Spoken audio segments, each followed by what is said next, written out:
अभी चूंकि झारखंड में जेएमएम की सरकार है, तो आप कितना कुछ इस बात से सहमत हैं और ये महसूस कर रहे हैं कि जेएमएम सरकार क्या आपके उम्मीद को पूरा करेगी, झारखंडियों की मांग को पूरा कर पाएगी?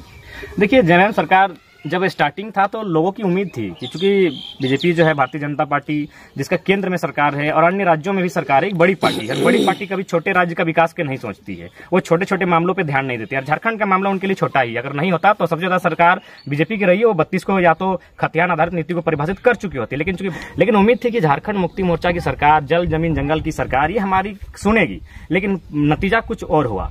जेएमएम में परिवार बहुत चरम पे हावी हुआ। भले एक आदिवासी सेंटीमेंट खेला जाता है, लेकिन अब आदिवासी भी समझेंगे कि आदिवासी केवल मुखौटा है, मोहरा बनाया जा रहा है एक भावना को, बाकी सब तो विकास उनका निजी हो रहा है। अब तो पहले परिवार में 4-5 सदस्य तक सीमित था, विधायक, राज्यसभा तो मुख्यमंत्री मिला के, अब तो साली, सहलज और जीजा बढ़ने के नाम से भी खनन पट्टा, तो कहीं जमीन लीज, तो बहुत सारे मामले भी सामने आ रहे हैं और आने वाले फ्यूचर में सामने आएंगे कि एक बहुत बड़ी फहरिस्त सामने आएंगी जिसमें हेमंत बाबू के जो है उनके रिश्तेदार के नाम पर कहीं आपका लॉज मिलेगा, तो कहीं आपका अपार्टमेंट मिलेगा, तो कहीं आपका यूनिवर्सिटी मिलेगा, कहीं कॉलेज मिलेगा, कहीं मेडिकल मिलेगा। इस तरह की बहुत सारी चीजें सामने आएंगी। तो केवल एक परिवार का विकास हो रहा है। और दूसरी बात, वो बात करते हैं 32 की खतियान की, वे बात करते हैं झारखंडी की। उनके इर्द गिर्द जो लोग हैं, चाहे सुप्रियो भट्टाचार्य की बात करें, कोई और एक पिंटू सिंटू नाम आता है, जो भी लोग हैं, क्या वे आंदोलनकारी हैं? नहीं है। उनका ना नाखून उखड़ा है, ना उनका बाल उखड़ा है, ना उन्होंने कभी सभा किया है, ना कभी वे जेल गए हैं, ना पुलिस का डंडा खाए, ना लाठी खाए हैं। वे आंदोलनकारी नहीं है।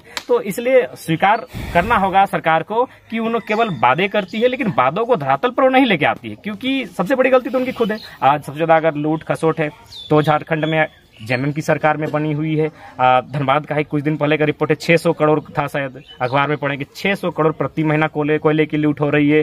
साहेबगंज में देख रहे हैं कि चोरी छिपे गिट्टी आपका बॉर्डर के उस पार जा रहा है। आपका सारंडा के वनों में प्रत्येक दिन 100 पेड़ सखवा के काटे जा रहे हैं। जल जमीन जंगल पत्थर पहाड़ सब संकट में है। यहाँ लोग टूट पड़े हैं यहाँ के संसाधनों को लूटने में। कारण यह भी है, लूट के पीछे कारण यही है कि जेएमएम की सरकार लगभग ये मान चुकी है कि इसके बाद शायद वो भविष्य में सरकार ना बना पाए, ऐसा वो फील कर रही है।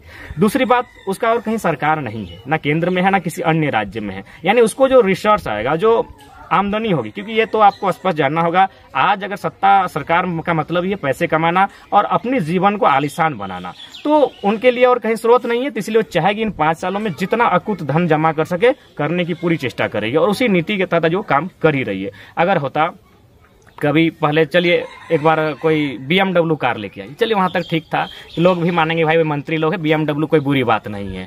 अब क्या होता है, फॉर्च्यूनर लेके आते हैं, अब कुछ दिन बाद ऑडी लेके आते हैं। तो भैया ये मैसेज क्या जा रहा है? यहाँ भूख से बिलक रहे छात्र आपको नहीं दिख रहे हैं। 5 साल से हमारा धनबाद जिला, हजारीबाग जिला में होमगार्ड के अभ्यर्थी आंदोलन कर रहे हैं, सारा चीज हो चुका है, उनका बैंक अकाउंट खुल चुका है, अब वैकेंसी अभी तक नहीं दे पाए, 5 साल उनकी बाल पकने लगे हैं। अरे भाई, आपने कभी स्टूडेंट के दर्द को नहीं समझा है और आप लगातार BMW से, ऑडी से लेके फॉर्च्यूनर तो लेके आ रहे हैं। यानी मैसेज यही है, एकदम सत्ता का आनंद लेने के लिए आए हैं। जो सत्ता की चाशनी होती है, जो मलाई होती है, खाने में पीने में मजा करने में ये सरकार फिलहाल व्यस्त है। तो फिर आप अब किस सरकार पे विश्वास करेंगे? यहाँ झारखंड में जितनी भी पार्टियों ने रूल किया है, आज झारखंड में जितनी भी पार्टियों ने रूल किया है, उन पर किसी पर भी विश्वास करने के योग्य जनता नहीं है। और जनता एक बदलाव की ओर देख रही है। जनता चाहती है करवट हो झारखंड की राजनीति में और एक परिवर्तन हो। जिस प्रकार दिल्ली में परिवर्तन हुआ, तो इस टाइप से झारखंड में भी लोग परिवर्तन चाहते हैं। लेकिन झारखंड की समस्या भी है कि झारखंड में थोड़ा सा एजुकेशन थोड़ा सा कम है। आज लोग भावनाओं में बह जाते हैं, गांव तक एजुकेशन नहीं पहुंच पाया है। इसलिए दिल्ली की तर्ज पर यहाँ बदलाव की सोचना थोड़ा सा बेईमानी होगी। लेकिन फिर भी उम्मीद कर सकते हैं कि नए झारखंड में एक नया बदलाव हो, ऐसा बदलाव हो जो कम से कम इनसे, जिन्होंने अभी तक रूल किया है, उससे कुछ बेहतर हो और एक बेहतर सरकार, बेहतर नियमावली बना सके जो छात्रों के कम से कम हित में हो। नहीं तो सीटें बिके जाएंगी। जैसा सीट होगा, डीएसपी का सीट यदि 1 करोड़ में बिकेगा तो दरोगा का 20 लाख में, तो बीडीओ का 50 लाख में, ये क्रम चलता है। भले आप पेन पेपर ये बातें सामने नहीं आएंगी, लेकिन अंदर खाने से ये बातें आती हैं और इनमें सच्चाई भी है, आप इसको झुठला नहीं सकते हैं। एक बहुत बड़ा और भी सवाल आ रहा है कि जैसे आप इतना बड़ा जन आंदोलन कर रहे हैं, तो सबसे बड़ी चीज आती है आर्थिक आवश्यकता की।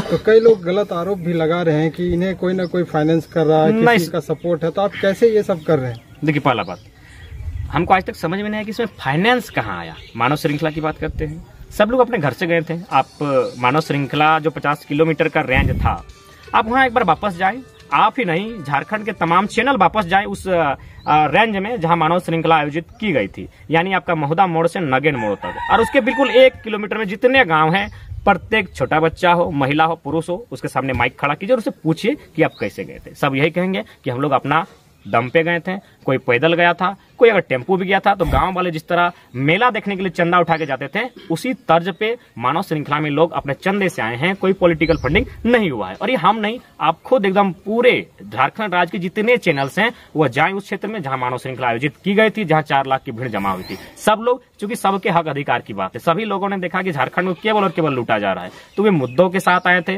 वे अपने दर्द को देखा था, इसलिए आए थे और बिल्कुल अपने दम पर आए थे। तो इसलिए ये लोग, चूंकि आंदोलन को डाइवर्ट करना सदियों से इतिहास रहा है, चाहे भारत मूवमेंट की बात करें या झारखंड मूवमेंट की बात करें, कुछ लोगों का जीवन ऐसे ही अच्छा चलता है। आप मुगल काल की बात करें, अंग्रेजों की बात करें, जो कुलीन वर्ग था उसका कभी भी गुलामी से फर्क नहीं पड़ा है। आज भी अगर भारत गुलाम हो जाएगा तो मुझे लगता है 10% लोगों को कुछ फर्क नहीं पड़ेगा। फर्क पड़ता है जो नीचे तबके के लोग होते हैं, जिसे हम लोग किसान, कामगार, मजदूर वर्ग करते हैं, फर्क उन्हें पड़ता है। तो इसीलिए वे लोग कहेंगे फंडिंग वगैरह, बाकी ऐसा कुछ नहीं। बाकी अगर मेरे सभाओं की बात करें तो आप उन सभाओं में चले जाएं, स्वतंत्र होकर मुझसे पूछिएगा, हम आपको लिस्ट दे देंगे कि मेरा कहाँ सभा होने वाला है। वहाँ पूछिएगा कि भाई कहाँ से सभा आयोजन हो रहा है, क्योंकि मेरा काम होता है वहां जाके उनको जागरूक करना, जनसभा करना। मैं अपने घर से जाता हूँ और मैं अपना कहीं हार्डली 50 किलोमीटर, 100 किलोमीटर, 150 किलोमीटर, तो 500 से लेकर 2000 में पेट्रोल खर्च बहन हो जाता है। तो इतना मोटा मोटी हम लोग भी मैनेज कर सकते हैं, इतने भी मतलब सामर्थ्य है हमारे मित्रों में।